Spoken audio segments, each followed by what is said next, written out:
At this point, it's uncontroversial to say that Season 8 of Game of Thrones was... Everyone's already weighed in on how the Twin Devils Incarnate ruined one of the best TV shows. Some have gone as far as rewriting the entire season and breaking down every minor issue in very long videos. That's not to throw shade, I actually enjoyed watching most of them. But what if there's a simpler way of explaining what went wrong with Season 8 and in turn the entire show? That's what we'll get into with this video. Be sure to comment, like, and subscribe if you're enjoying this so far, but let's get into it. The consensus is that Season 8 was awful because of bad writing. What they see is just the end of the Dothraki, essentially. This is of course very true. It's riddled with plot contrivances, character arcs that are not consistent with the previous seasons, and an extraordinary number of stupid things like this.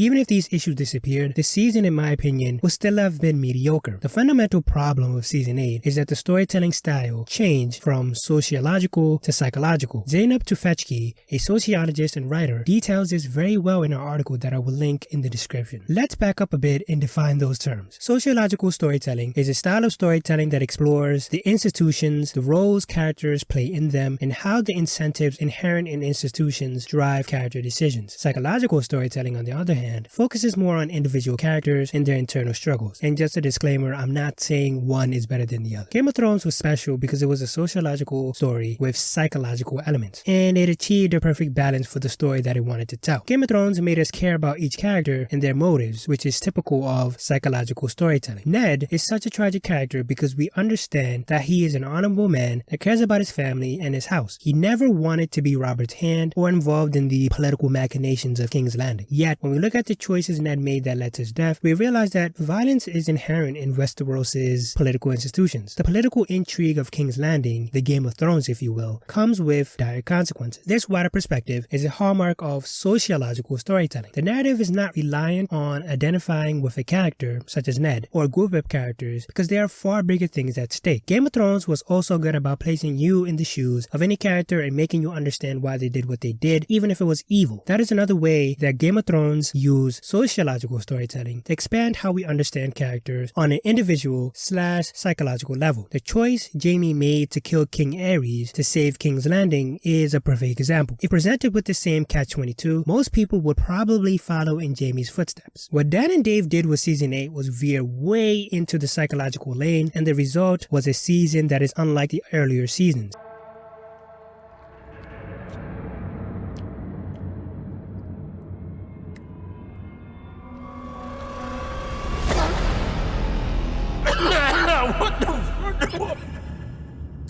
One major sign of this was the lack of character depth. The show became reliant on not only major players like Jon, Arya, Jaime, or Gregor, but even side characters like Sam and Tormund. Like, the plot armor in the final battle is just like...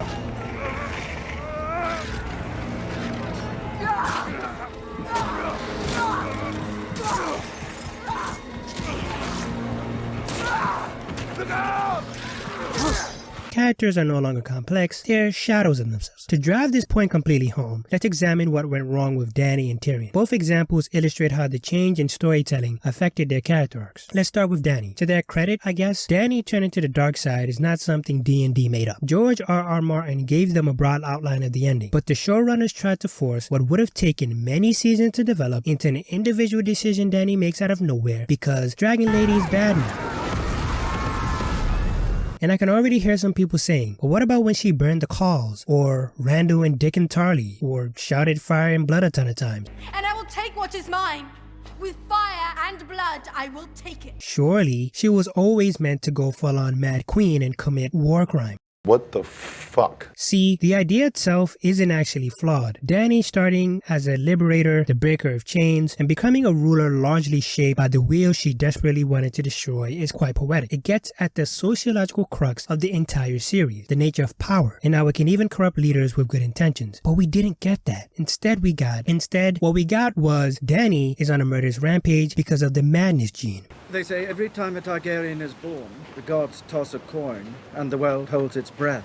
That is then somehow supposed to connect to all the bad things she did in the previous seasons. Give me a break. It's not consistent with her established character, and it made zero sense for her to destroy King's Landing after she had already won. All this time she did cruel things TM, like burn the slave masters, were for a reason, you know, like freeing the slaves. And it's not to justify any of the bad things that Daenerys does on her journey, but to conflate all of that with just blatant massacring of innocent civilians, something she's never done before, is patently absurd. Dany is an example of a character arc ruined in season 8. Tyrion's arc fell apart even earlier, at the end of season 4 pretty much. It's a great scene in the show, but a slight change from the books highlights how the showrunners cared more about Tyrion being likable rather than taking him down a path of anger, hatred, and revenge. In A Clash of Kings, Jaime tells Tyrion the truth about Tysha, the woman he believed all his life was a prostitute that Jaime hired for him. She was actually a crafter's daughter that married Tyrion out of love. This shatters Tyrion, and he murders Tywin and Shae right after. And the consequences of leaving this out of the show are actually significant. Imagine if Tyrion were the one whispering in Dany's ear, nudging her on to burn King's Landing because she wanted revenge on his family. Combine that with the slow corruption arc for Dany, and you have the perfect balance between the two frames of storytelling. It also creates a different twist that does not turn Tyrion into a buffoon whose every plan turns to shit. To see it all ended this way was truly disappointing.